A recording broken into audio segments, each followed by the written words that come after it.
The wind clawed at the wick, a howling beast, hungry to smother the tiny flame, but the light persisted night after night. Davy Crockett gripped the reins of his roan, Comanche, pausing on the jagged crest overlooking the valley. 2 miles below, a lone sod cabin sat etched against the darkening prairie, its single window a frosty eye holding the only star in a sky turned to ink. The biting chill of early March sank into him, needles of ice piercing his buffalo coat. For 4 consecutive nights, his freight route to the isolated Circle Z ranch had taken him past this exact spot. 4 nights, same cabin, same solitary glow. Any sensible man would have kept riding. It wasn't his trouble, but that defiant flicker called to a hollow place in his own soul, a perpetual winter he'd carried since the war. Through his field glasses, he caught a glimpse of a woman's silhouette. She moved toward the light. A slim shadow of youth kneeling before the lamp, her head bowed, lips moving in a soundless pledge, or perhaps a confession. The way she held herself suggested not just sorrow, but an unyielding watch. Comanche shifted, restive, sensing the vast cold emptiness of the plains. A pack of coyotes bayed in the distance. The mercury was plummeting. He should reach the next settlement, Fort Defiance, before true midnight. Instead, Davy unsaddled and made a cold camp right there on the ridge. He didn't risk a fire, pulling his bedroll tight, eyes fixed on the distant window. The lamp burned past midnight, a quiet, unwavering heartbeat in the darkness. Who was she keeping faith for? A husband lost at the border, a brother vanished on a gold strike, or a memory too precious to let fade? The flame suddenly brightened, a fleeting reflection of oil, replenishing the supply, and he saw her face in profile, a flash of youth, fierce sorrow, and breathtaking isolation. Then she was gone, swallowed by the cabin's deeper shadows. Davy shivered, though not entirely from the cold. He recognized that expression. He'd seen its twin in his own mirror, the day he realized he wasn't just grieving, he was simply existing. 5 years he'd been rambling, ever since the Battle of the Pecos claimed his sergeant and best friend Micah. 5 years of riding away from the same silent question that little lamp posed. Who do you keep the light burning for, when everyone worth caring about is dust? He watched until his eyes ached, and the constellations wheeled overhead. The light never went out. In town she was a wraith. People looked through her as if she were made of glass. Davy stopped at the Silver Star Mercantile the following morning for coffee beans. The store smelled of leather and lamp oil, bustling with the Saturday crowd from the surrounding ranches. And there she was, the woman from the cabin. She stood at the counter in a plain, meticulously mended dress, her dark hair pulled severely into a thick braid. The store owner served 3 other customers who had arrived later. Women at the dry goods table averted their gazes and spoke into their shawls. She paid in a handful of dull silver dollars, thanked the clerk and received no reply. Outside she loaded her meager purchases into a battered farm cart, her movements speaking of profound inescapable exhaustion. Davy followed, watching from the mercantile steps. Just as she climbed onto the seat, one of the old wooden wheels groaned, the axle cracked and the cart pitched violently sideways, scattering sacks of feed into the muddy track. She stood motionless for a few agonizing seconds, then knelt to examine the ruin. Townspeople filed past, their eyes meticulously avoiding the sight. No one offered a hand. Davy crossed the road, dropped to one knee beside the broken axle without a word. "I didn't request assistance," she stated, her voice quiet but edged with steel, not looking at him. "Didn't offer it," Davy replied, studying the fracture. "Just mending a wheel." He worked in silence, acutely aware of her tension. She held herself rigid, a person continually bracing for a fresh blow. He retrieved tools from his saddlebag, found a replacement spoke in her cart bed and secured the iron tire. A well-dressed, imposing rancher swaggered over, a man in his late 50s with eyes like chips of flint and a costly beaver coat. "Stranger," the rancher announced, his voice booming across the street. "That woman's bad luck. Her man's been fertilizer for 6 months, yet she carries on like he'll walk back through that door. It's unnatural, you see." Elk Creek has no tolerance for ghosts and ill omens. The woman's eyes flared with a desperate, wounded pride, but she remained silent. Davy finished the repair, stood and touched the brim of his hat toward her. "Thank you," she whispered. She drove the repaired cart away, her back straight and defiant against the pity and judgment pressing down on her. Davy turned to the rancher. "Seems to me she's just a widow, holding tight to her love." The man smiled, but no warmth reached his eyes. "Grief's one thing, friend. But what Sarah May is doing, that's a provocation. Name's Silas Thorne. I own most of this territory, and I'm telling you for your own health, steer clear of that woman. She's got a talent for dragging good men to their graves." Thorne walked away, his boots clicking confidently on the wooden walk. Davy watched the cart disappear, the woman's mystery burning brighter in his mind than the distant lantern. That evening Davy made camp by Cottonwood Run. The memories of his past surfaced unbidden. 5 years. The Pecos River. Micah, only 22 and full of reckless laughter, had shielded Davy during the ambush. Davy's rifle had jammed at the crucial moment. Micah took the ball meant for him. Davy had been drifting ever since, unable to find peace, unable to forgive the hand that had held a useless weapon. The blizzard struck without warning, a brutal, blinding fury of wind and snow. Through the swirling white hell, Davy spotted the cabin light, a beacon in the chaos. He rode toward it, noticing the roof shingles tearing away violently, and heard the thin, terrified cry of a child from within. He pounded on the door. After a strained silence, Sarah May opened it, her expression tight with suspicion. A small girl, perhaps 7, with dark braids and immense frightened eyes, clung to her skirt. "Your roof's failing in this wind," Davy said, shouting over the gale. "I can nail a temporary patch. I'll sleep in your lean-to afterward."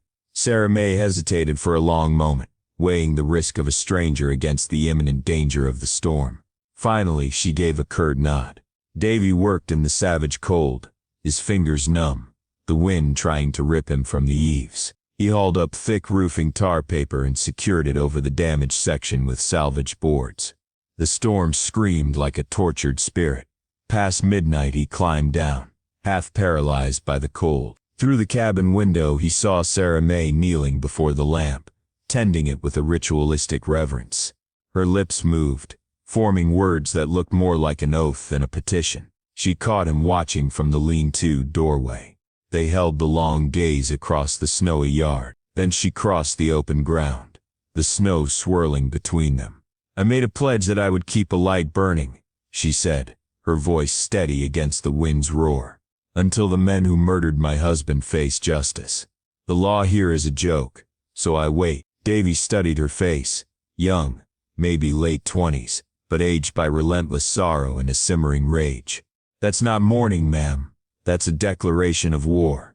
Her eyes locked with his, flinty and unbreakable. "Then you understand why I can't allow strangers near. War burns everything in its shadow." She turned and walked back to the cabin, the heavy door closing between them. Davy stood in the falling snow, knowing he had to leave at sunup. Knowing, with a cold certainty that settled in his bones, that he wouldn't. The lamp glowed behind the frosted pane, steady as a heartbeat, relentless as a living memory. He stayed a day, then another, then stopped counting. The storm broke, leaving the valley immaculate and blindingly white. Davy mended the perimeter fence, shored up the lean-to roof, and split firewood until his muscles screamed. Sarah May permitted his help in silence, her pride grudgingly conceding to necessity. Her daughter Alara initially watched him from a distance, her curiosity battling her caution. On the third day, Alara approached him while he was fixing a broken saddle stirrup in the barn. "What's your pony's title?" she whispered. "Comanche," Davy replied. "Want to help me brush him?"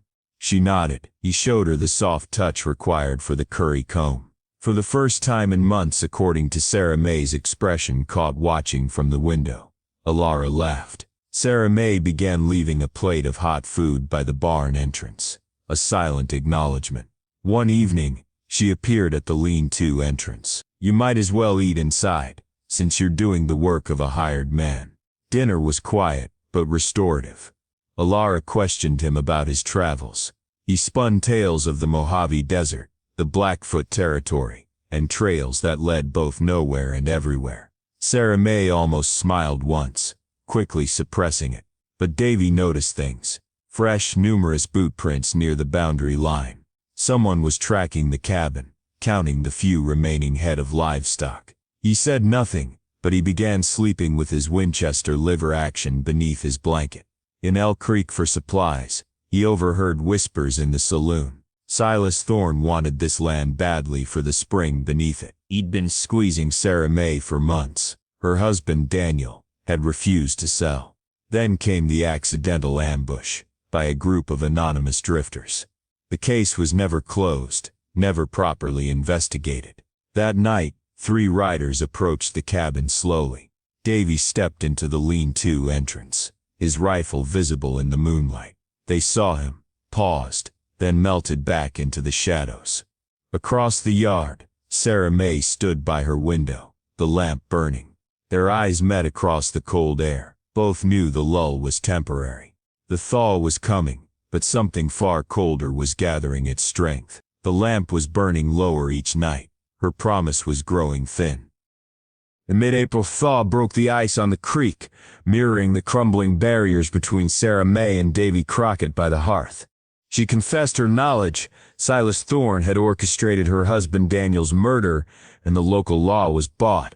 Davy, still haunted by the loss of his friend Micah 5 years prior, saw his own paralysis reflected in her endless vigil. "You think dying slowly inside honors his memory? That's cowardice, not devotion." "He'd want you living," Sarah May challenged, forcing Davy to confront his past. He realized her lantern wasn't just about Daniel. It was a defiant demand for justice and a call to life. The next night, Thorne's men attacked again, stampeding the cattle. Sarah May drove them off with a rifle, but Davy was gravely wounded. Despite her pleas for him to leave, fearing he'd join Daniel in the grave, Davy refused. He rode out only to the valley's edge, wrestling with his conscience. When he remembered Micah's last words, "You finish what you start," Davy knew running would invalidate 5 years of self-punishment. He rode back at dawn. "I'm not going anywhere," he told a defiant Sarah May, "because some things are worth fighting for to the end. You, this land, and this fight." Inspired by Davy's stand, 2 neighbors, old Manuela and a local farmer, arrived with sworn testimonies of Thorne's villainy. The lonely vigil was over. The fight was beginning. That night, Sarah May knelt before the lamp, spoke her final vow to Daniel, and extinguished the flame, choosing life for herself and Alara. They rode together toward Copperhead Pass. 10 miles out, Thorne and his hired hands ambushed them, but before a shot could be fired, a territorial ranger arrived, having followed the rumors. The ranger arrested Thorne based on the accumulated testimonies. Riding back into Elk Creek with Thorne in custody, Davy made his public declaration. "This woman has more resolve. She is staying on her land, and I am staying with her, if she'll have me." Sarah May publicly took his hand, and the townspeople, led by old Manuela, clapped. With Thorne gone, peace settled. Davy took work as a foreman nearby, building an addition onto the cabin. Months later, as they planted their garden, Sarah May approached him. "Maybe come winter, we could make this official." Davy smiled, setting down his hammer. "Ma'am, I was of a mind the moment I saw that lantern." That evening, Sarah May lit a sturdy oil lamp, not a candle, in the window, a steady, welcoming glow for the living. Davy rode up to the homestead and swung Alara onto his shoulders. The man who had once been running from a failure to save his friend found his purpose, his home, and his future. The lamp burned steady, guiding them all.